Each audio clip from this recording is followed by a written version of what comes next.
Oke. Jadi seperti itu tadi ya. Ketika ada error, maka kita identifikasi dulu apa pesan errornya gitu. Kita identifikasi apa pesan errornya, kemudian kita coba cari pesan error tersebut di search engine. Search engine-nya sendiri bebas, teman-teman mau pakai Bing, mau pakai Google gitu kan, bebas.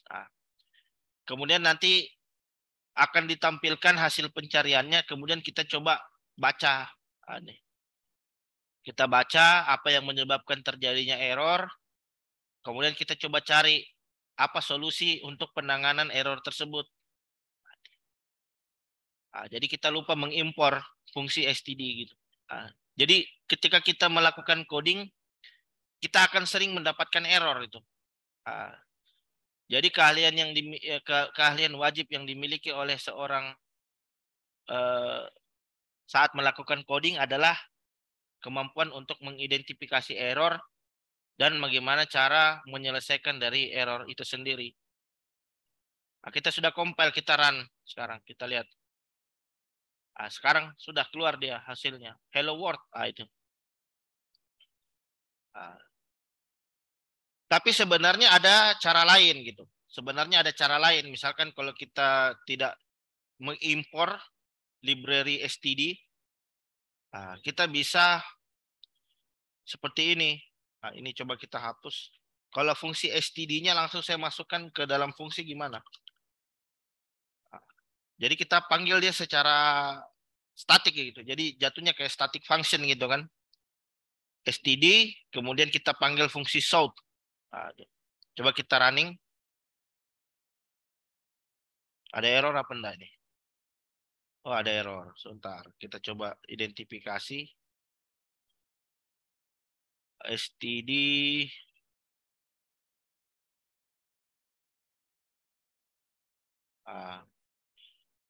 Ini. Jadi di baris ada pesan error di sini. Notice kita coba masukkan stdn. Sebelum, jadi kalau modelnya seperti ini, kalau kita buka fungsi std, berarti kita harus tutup juga fungsi std. Jadi kalau kita coba run, kita compile, tidak ada error di situ, kita run, keluar dia hasilnya sama dengan tadi. Cuman bedanya kalau yang tadi itu kita sudah impor memang library-nya di awal gitu. Jadi formatnya bukan seperti ini. Tapi kita import memang library std-nya. Using namespace std. Jadi tidak perlu lagi kita tulis seperti ini. Langsung saja. Langsung saja.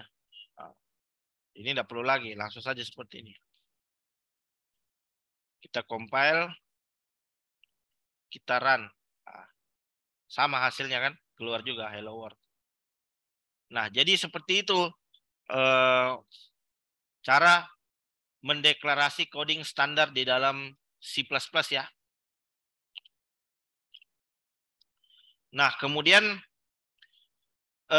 di dalam melakukan coding kita kenal juga dengan tipe data gitu kan. Bagaimana cara mendeklarasikan suatu variabel. Nah, untuk mendeklarasikan suatu variabel di dalam C++, itu kita bisa tulis seperti ini. Integer, angka. Nah, ini untuk menandakan bahwa ini merupakan tipe data integer. Tipe data integer atau tipe data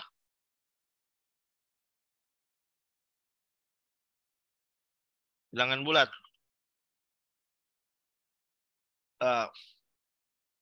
Kemudian kita bisa juga bikin tipe data double.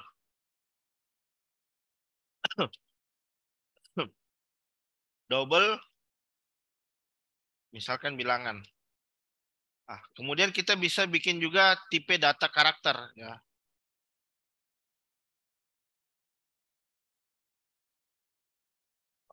Char karakter. Nah, jadi terus kita bisa juga bikin tipe data string.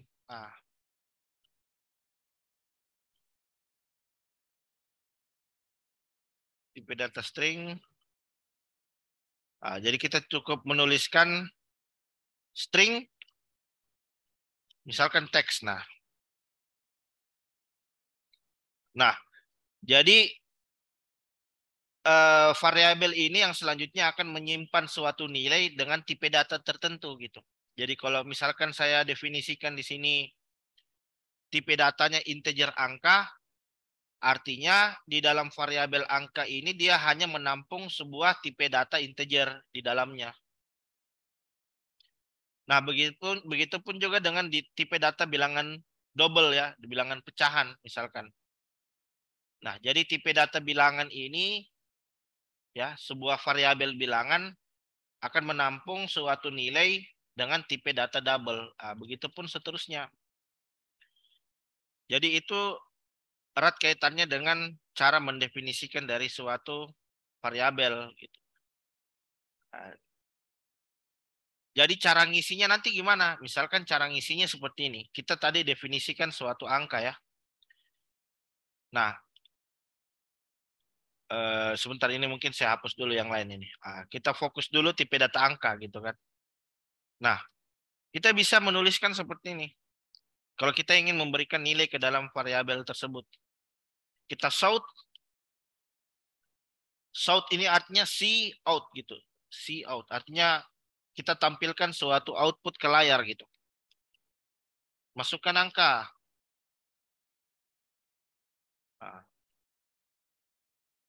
Kemudian angka yang masuk itu selanjutnya nanti kita masukkan ke dalam sebuah variabel yang namanya angka. Ini merujuk ke variabel tipe data di atas. Jadi input yang masuk nanti kita masukkan ke dalam variabel angka ini menggunakan parameter cin ya. Setelah itu kita coba tampilkan shout angka yang Anda masukkan adalah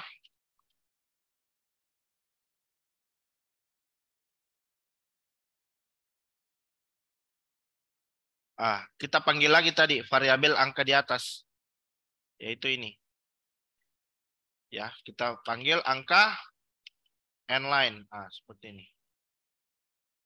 Nah, kita coba running, kita compile dulu kalau ada error. Nah, tidak ada error. Kita coba execute, run. Nah, masukkan angka 10 misalkan. Angka yang Anda masukkan adalah 10. Begitupun misalkan kalau kita masukkan lagi angka yang lain 121. Anda memasukkan angka 121. Nah, kalau kita coba masukin angka berupa sebuah tipe data selain bilangan bulat gimana? Misalkan kalau saya masukkan X. Jadi tidak dikenali dia. Karena X ini bukan tipe data angka. Ini tipe data karakter string. Sehingga ketika kita coba keluarkan seperti apa nilainya, maka dia akan mengeluarkan nilai 0 di situ. Begitupun juga misalkan kalau saya memasukkan sebuah bilangan bulat, bilangan pecahan kan, 10,02.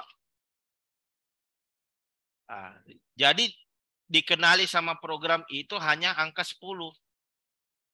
Ya, jadi dia tidak mengenali itu kalau ada angka di belakang koma, tidak dikenali sama dia karena tipe data integer ini dia hanya mengenali sebuah tipe data bilangan bulat.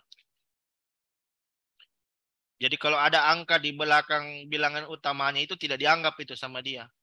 Kecuali kita mendefinisikan tipe datanya itu sebagai double atau sebagai float ya.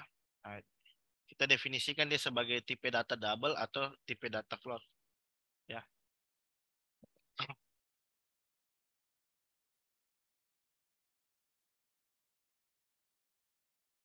Nah, sampai di sini teman-teman ada pertanyaan?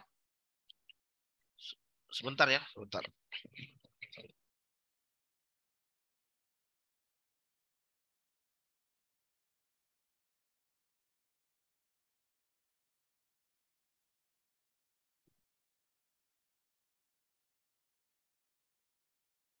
Oke, sampai di sini bisa dipahami ya, teman-teman ya? Ya, paham, Pak. Jadi kita bisa begini. Kita bisa melakukan operasi yang lain gitu. Kita bisa melakukan operasi yang lain selain operasi menerima input ataupun menampilkan output gitu kan. Nah, jadi caranya yaitu dengan menggunakan operasi aritmatika di situ ya, menggunakan operasi matematika dasar lah. Jadi contohnya seperti ini ya. Misalkan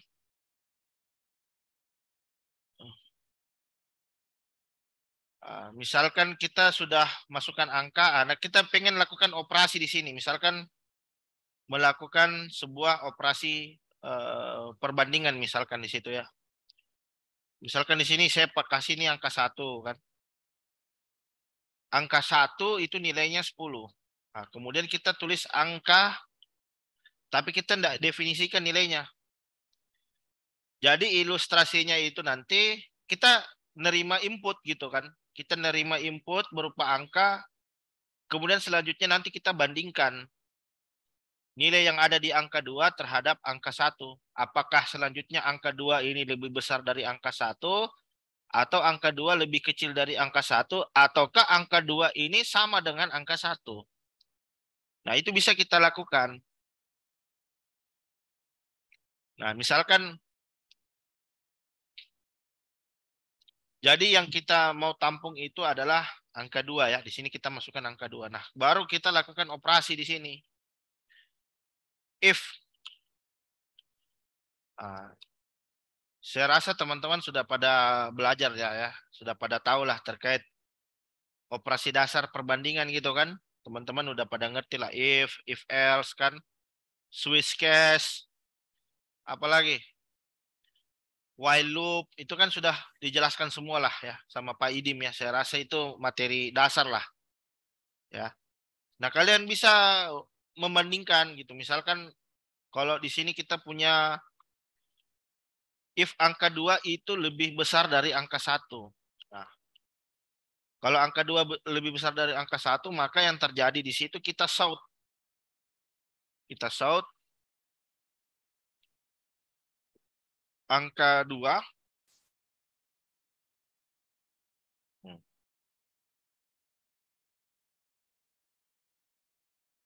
Angka 2. Di sini kita masukkan variabel di sini. Angka 2 nilainya berapa? Angka kan? Angka 2. Terus ini dan angka 1. Gini kan?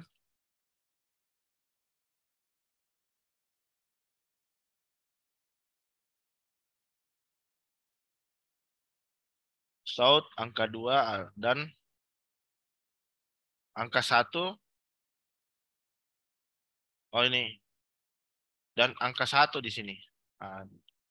Angka 2 merujuk pada variabel angka 2 dan variabel angka 1 itu merujuk pada angka 1. Itu. Baru kita inline gitu kan.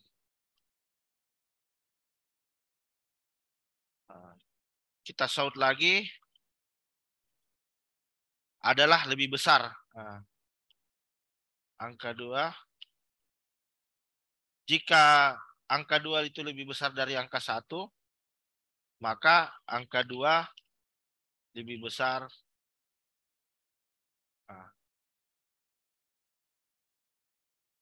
Nah, begitupun juga misalkan kalau kita buat lagi untuk kondisi berikutnya. Berarti di sini kita bikin else if.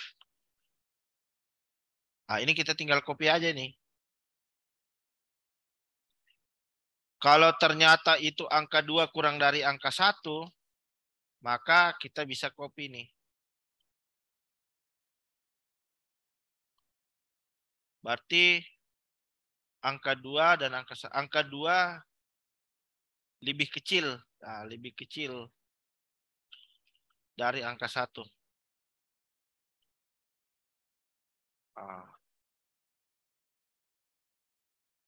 Terus apa lagi? Jika kita bikin lagi else-nya.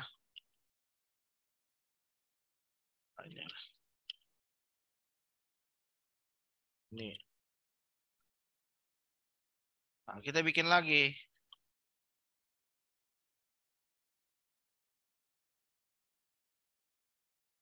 Sama dengan ini. Artinya nilainya sama. Kalau begini artinya nilainya sama. Nah, ini kita tinggal pindahkan lagi.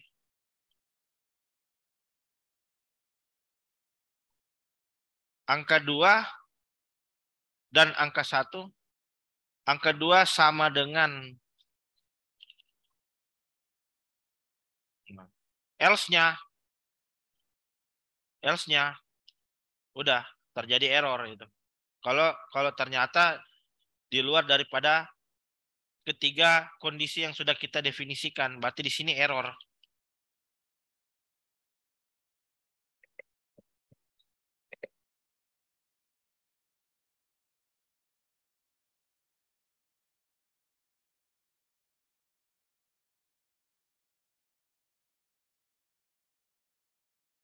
Nah,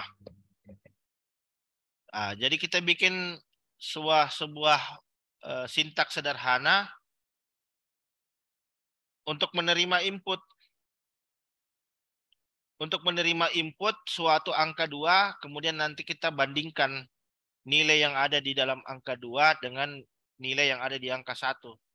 Kalau lebih besar, kalau angka 2 lebih besar dari angka 1, maka tampilkan bahwa angka 2 lebih besar dari angka 1. Kalau angka 2 ternyata lebih kecil dari angka 1, nah kita tampilkan angka 2 lebih kecil dari angka 1. Kalau angka 2 dan angka 1 ini sama, nilainya sama, artinya kita cetak angka 2 sama dengan angka 1. Nah, di luar itu maka terjadi yang namanya error. Nah, kita coba running. Ada error apa enggak? Enggak ada error. Kita coba eksekusi. Masukkan angka 2. Misalkan angka 2-nya adalah 20. Angka 2 adalah 20 dan angka 1 adalah 10. Berarti angka 2 itu lebih besar dari angka 1. Nah, ini cocok. Cuman ini penulisannya masih berantakan. Nah, ini. Bisa kita perbaiki. Nah, angka 2 adalah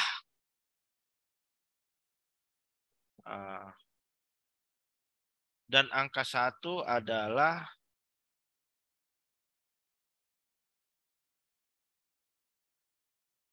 kita tes running lagi. Ini saya perbaiki dulu untuk semuanya nih. Sepertinya semuanya salah ini. Saya perbaiki dulu. Ini. Yang bagian ini salah semua ini. Ini. Aduh.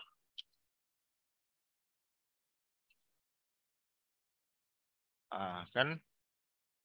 Kita coba running lagi.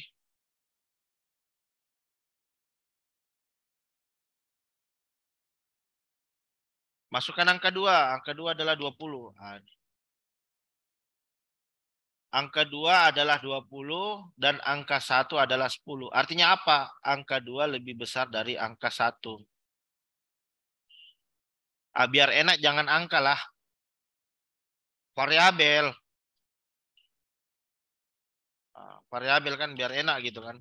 Variabel 1, variabel 2.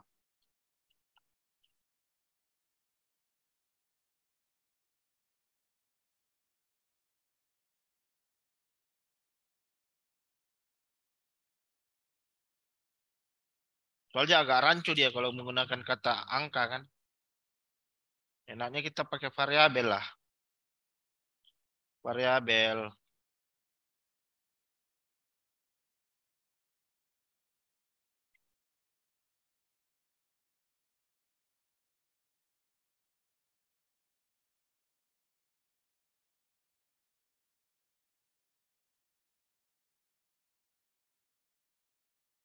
Wah, ini banyak sekali angka ini.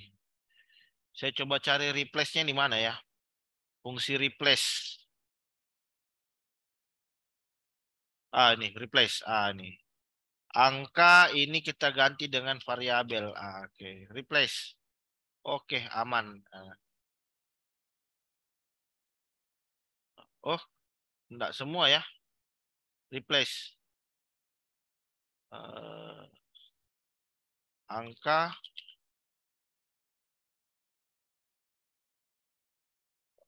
dia tidak mereplace semua ini. Harus satu-satu.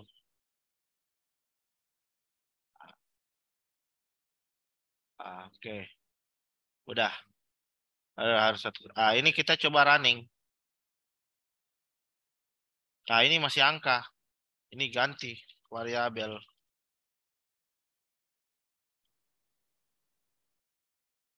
Kita coba compile.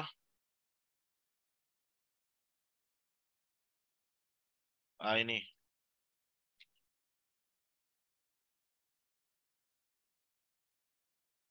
Udah ada error lagi. Udah nggak ada error lagi. Kita compile, udah kita run.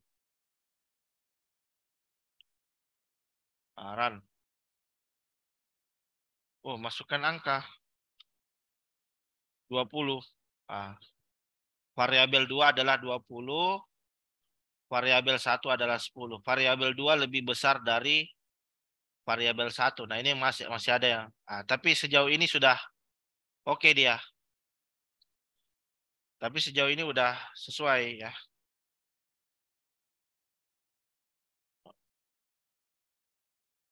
Masukkan variabel.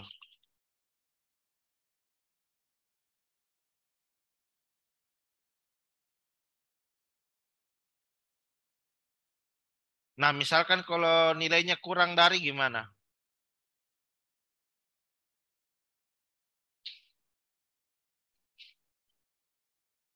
Kalau nilainya kurang dari, masukkan variabel. Tadi kita sudah patok nilai di variabel 1 itu 10. Kalau 5, angka 2 adalah 5 dan variabel 1 adalah 10. Variabel 2 lebih kecil dari variabel 1. Oke. Sudah benar ya? Sudah cocok logiknya. Sudah cocok logiknya.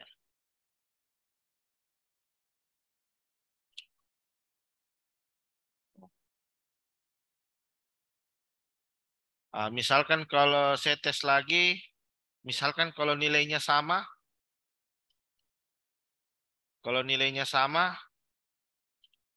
variabel 2 juga 10. Variabel 2 adalah 10, variabel 1 adalah 10. Variabel 2 sama dengan variabel 1.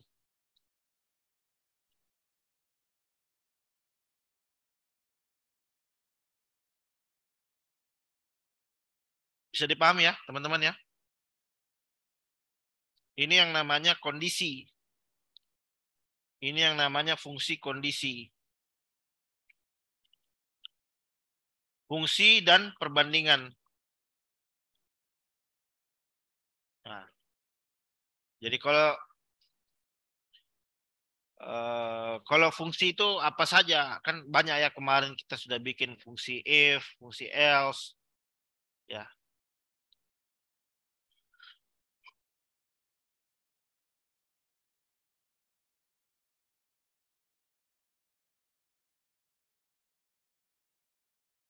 Sampai di sini teman-teman ada pertanyaan sebelum kita lanjut lagi? Atau ada request nih? Ada request kah? Boleh lah kalau ada request, kan kita sambil coba ngerjain. Kalau yang segitiga bagaimana, Pak? Itu untuk segitiga yang for atau yang itu? Karena itu yang saya masih bingung, kan kemarin dikasih Pak Idin masih kurang begitu paham tentang bikin segitiga angka. Bikin segitiga angka. Oke. Heeh. Oh, pakai ini ya. Kalau saya bahas segitiganya mungkin agak lama ya. Jadi saya bahas fungsi pengulangannya. Ya. Karena bikin segitiga itu pasti pakai fungsi pengulangan dia. Pakai perulangan itu pasti. Apakah dia pakai perulangan for atau menggunakan perulangan while gitu kan. Iya, Nah, jadi saya pakai yang perulangan saja lah ya. Saya bahas yang perulangan saja lah.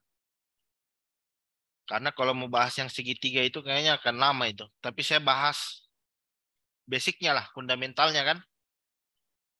Jadi itu untuk membuat seperti itu kita harus paham terkait perulangan lah. Fungsi perulangan. Jadi kan nanti ada segitiga dicetak 1, ada segitiga dicetak 2, ada segitiga dicetak 3, dan seterusnya kan. Iya, Pak. Nah, kita bisa bikin looping. Nah, jadi sebenarnya kita definisikan. Jadi untuk perulangan itu ada yang perulangan 1 dimensi, ada yang perulangan 2 dimensi gitu. Tergantung dari kasusnya. Kalau di dalam perulangannya itu dia ada panjang dan ada panjang dan ada tingginya misalkan, berarti itu perulangan 2 dimensi karena dia membutuhkan 2 fungsi perulangan di sana. Ada fungsi untuk mengetahui nilai panjang dan ada fungsi untuk mengetahui nilai luas gitu kan. Tapi pada dasarnya itu semua berangkat dari fungsi for lah. Misalkan kita mau masukkan berapa ini? Jumlah loopingnya kan. Misalkan saya pengen bikin jumlah looping.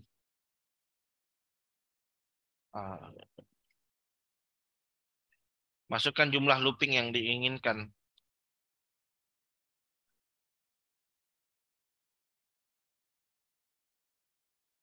Nah, kemudian kita masukkan ke dalam variabel jumlah looping. Baru di sini kita iterasi. Baru di sini kita lakukan proses iterasi. Misalkan dari integer i sama dengan 0 gitu. Dari 0 sampai mana? Sampai i sama dengan kurang dari jumlah looping.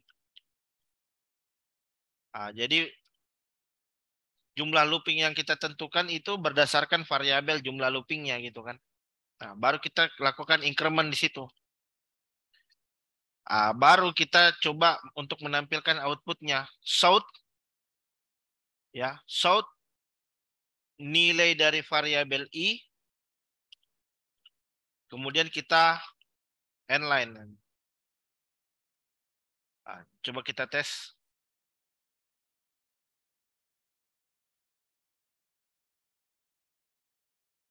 Masukkan dulu jumlah looping yang diinginkan. Misalkan 10 kan. Jadi nanti dia akan melakukan looping itu sampai 10 kali.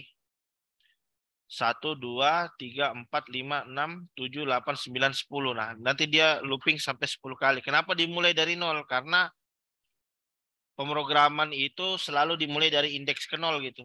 Kalau C++ itu starting point-nya indeks pertamanya itu adalah 0. Jadi misalkan kalau saya pengen looping sampai 1000 kali, 100 kali, tidak ada masalah. Dia nanti akan melakukan looping sampai sebanyak 100 kali. Sekarang proses loopingnya ini yang tinggal kita modifikasi sebenarnya. Kita tinggal lakukan modifikasi di dalam loopingnya itu.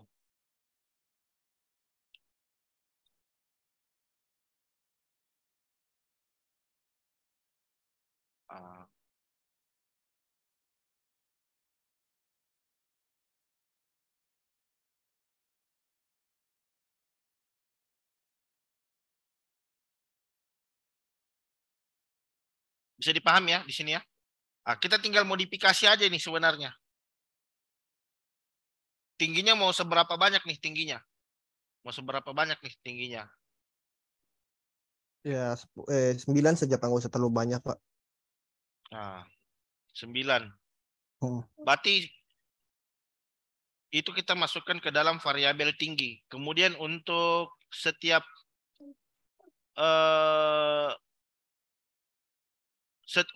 ketinggiannya itu berapa jumlah karakter yang dibolehkan?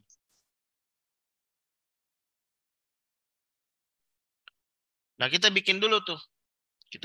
Nah, misalkan jumlah looping, anggaplah ini ketinggiannya kan. Anggaplah jumlah looping ini adalah ketinggiannya. Nah, baru di sini kita bikin perulangannya kan. Udah kan, ini for integer i sama dengan 0. Di dalam sini kita bikin lagi untuk variabel ini untuk tingginya, ini untuk nilainya kan. For j ya. Gitu ya. Berarti dia anggaplah starting pointnya ya sama-sama dari 0 lah gitu kan. J, berarti J misalkan kurang dari atau sama dengan jumlah looping. Nah, jumlah looping dikurangi sebentar.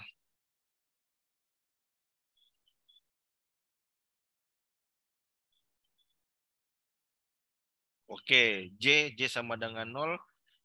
J dikurang jumlah, oke, J dikurang jumlah looping ya. J itu kurang dari atau sama dengan jumlah looping. Kemudian kita kurangi I. Ini kita kurangi I. Kemudian kita lakukan increment.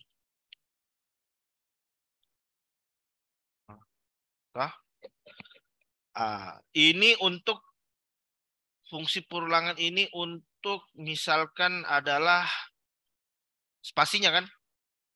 Jumlah spasinya itu. Terus kemudian kita bikin lagi untuk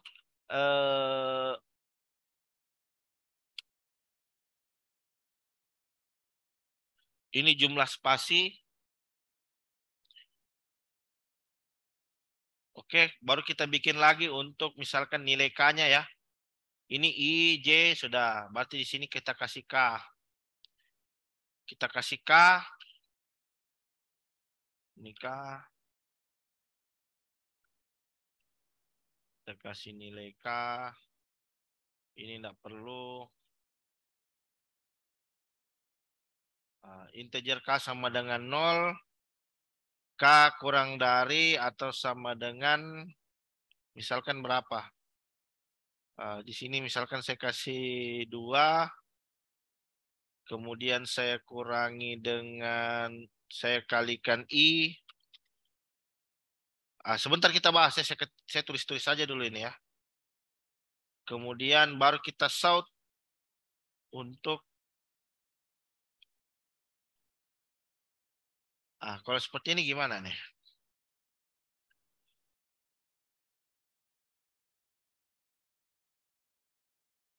Ini, oke, ini.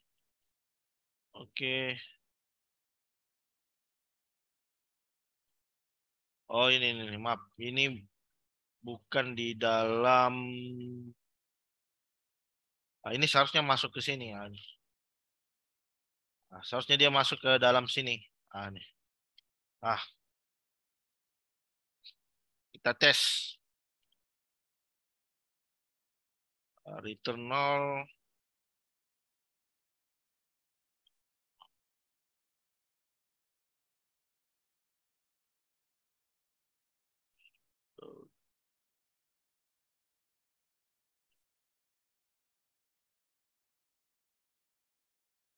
Jumlah.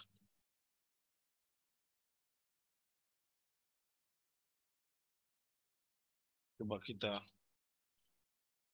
Oke. Oke. Ada error. Ini penutupnya di. Oke, ini. Oke, ini.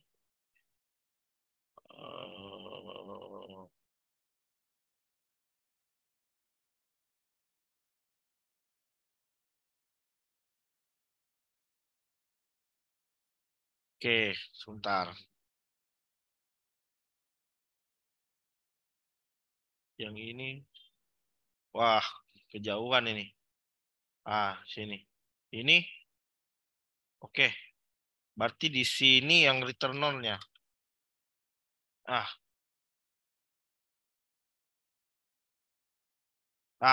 Keluar dia.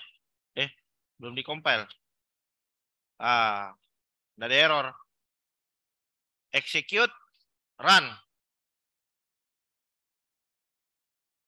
Berapa jumlah looping yang diinginkan? 5. Wah, tapi masih berantakan ini. 1, 2, 3, 4, 5. Tapi ini udah mulai nampak ini. Tinggal kita perbaiki lagi sedikit. Tinggal kita perbaiki lagi sedikit ini. Saya coba kasih inline ya di sini. Ini nantinya jadinya segitiga ini kalau tidak salah.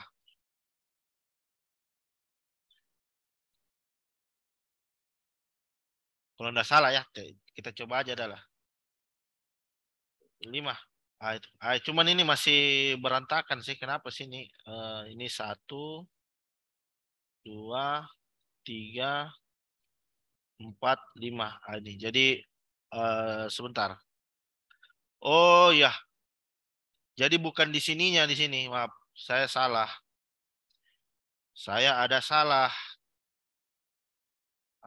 Jadi bukan di sini. Tapi setelah sautnya ini, kita setelah sautnya ini kita saut end line. Di sini seharusnya.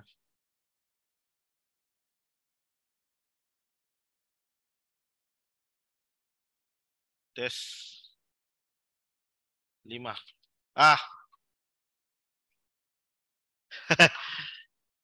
Oke ya. Ini. Berapa jumlah? Udah seperti ini kan? Iya, betul Pak, betul. Ya, seperti itu. Oh ya, seperti ini. Ini jadi kita bikin dulu jumlah spasinya, berapa jumlah spasinya, berapa jumlah bintangnya gitu kan. Jadi ini kan sebenarnya kalau saya kasih tanda di sini kan. Ini kalau saya kasih tanda nanti kelihatan ini. Ini saya kasih tanda. Biar kelihatan. Jadi sebenarnya yang spasi itu karakter juga itu. Nih. Jadi sebenarnya ini spasi nih. Ini yang tanda pagar-pagar ini sebenarnya spasi. Cuman saya hilangkan dia. Jadi bentuknya kayak looping tapi ini kan. Jadi ini kebanyakan kalau ini apa tadi? 5 lah nih. 5. Jadi loopingnya nih. Loopingnya sebanyak 5 kali. Jadi yang dimaksud ini sebenarnya dia looping setiap satu kali iterasinya dia 5 kali. 5 angka. Tapi yang pagar ini kita buat dia jadi spasi gitu. Jadi seolah-olah hanya satu doang. Ini kalau pagarnya 4. Sebentar. 1, 2, 3, 4, 5, 6. Jadi kalau bintang 1 bintang apa? Looping pertama bintangnya 1, looping kedua bintangnya 2, looping ketiga bintangnya 3, looping keempat bintangnya 4, looping kelima bintangnya 5 gitu. Sementara kalau pagar ini sebenarnya cuma spasi itu sebenarnya. Nah, sini kalau kita rubah jadi spasi, udah selesai dia.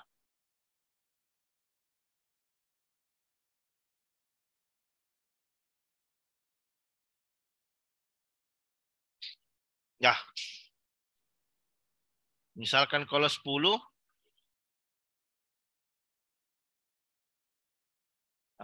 kelihatan ya. Jadi ini looping looping 2 dimensi. Looping 2 dimensi yang pertama untuk dimensi spasinya dan yang kedua itu untuk dimensi karakternya ini. Gini. Sebenarnya cuma gitu doang sih dia. Nggak rumit sih. Cuman gini doang dia codingannya. Gitu ya? Mengerti Pak. Oke. Nanti codingannya ini saya bagikan ya. Atau rekaman ada ya nanti silakan dinonton ulang lah. Kemudian apalagi itu misalkan kalau di dalam C++ sebenarnya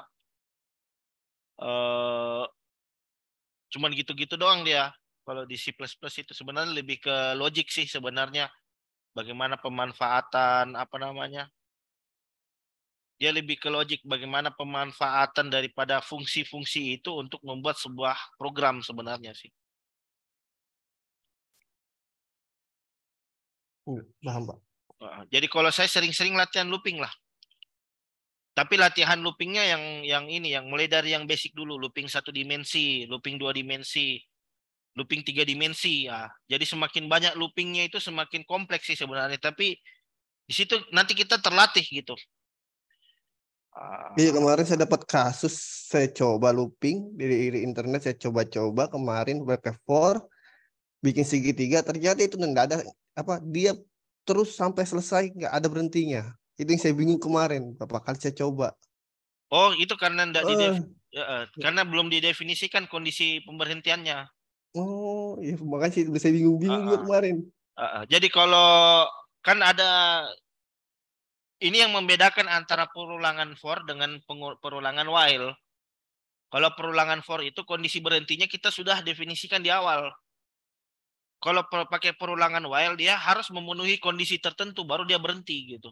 Nah, jadi kita harus tahu dulu nih apa cara penggunaan fungsi perulangannya dulu. Kalau saya biar enak pakai yang for dulu gitu, biar biar terdefinisi dengan jelas kapan kondisi dia mulai dan kapan kondisi dia berhenti. Kalau menurut saya seperti itu. Sebenarnya bebas sih teman-teman mau pakai while kecuali dari soal ya. Misalkan dari soal buatlah segitiga menggunakan perulangan while lah itu baru dipelajari. Tapi Iya, kalau bebas saran saya pakai pakai for saja yang mudah gitu menurut saya. iya Pak. Kemarin saya sempat juga cari buat while-nya nggak setengah mati juga saya mau cari itu. Karena Ya, yang saya dapat for semua. ya kondisi berhentinya Mas yang susah ditentukan Iya. kalau kondisi while. Kalau while itu kan dia harus bernilai true dulu. Jadi selama dia false dia Mm, ngelooping terus tuh. Jadi dia harus iya. dapat true baru dia bisa berhenti gitu. Itu bedanya dengan for. Kalau for dia didefinisikan di awal itu kondisi berhentinya. Mm, Ya, yep. oke. Eh, oke, mungkin itu aja ya penyampaian materi karena di sini juga sudah menunjukkan jam 1 ya. Jadi kalau sesi tutor kalau nggak salah 1 jam ya. Iya. Jadi insya Allah nanti kita ketemu lagi. Jadi silakan ya teman-teman kalau bisa sebelum masuk materi kita request lah. Kita request kan biar saya persiapkan materinya untuk kita bahas sama-sama gitu kan. Oh iya. Oke, terima kasih banyak ya teman-teman sekalian yang sudah menyempatkan hadir untuk pertemuan kita di hari ini. Terima kasih ya, Mas Sanin ya. Iya Pak. Saya bisa tutup dengan ucapan Alhamdulillah. Wabillahi taufiq walhidayah. Assalamualaikum warahmatullahi wabarakatuh. Waalaikumsalam warahmatullahi wabarakatuh. Terima kasih Pak. Izin live Pak. Ya, sama-sama Mas. Izin live ya. Iya. Mohon izin sebentar ya.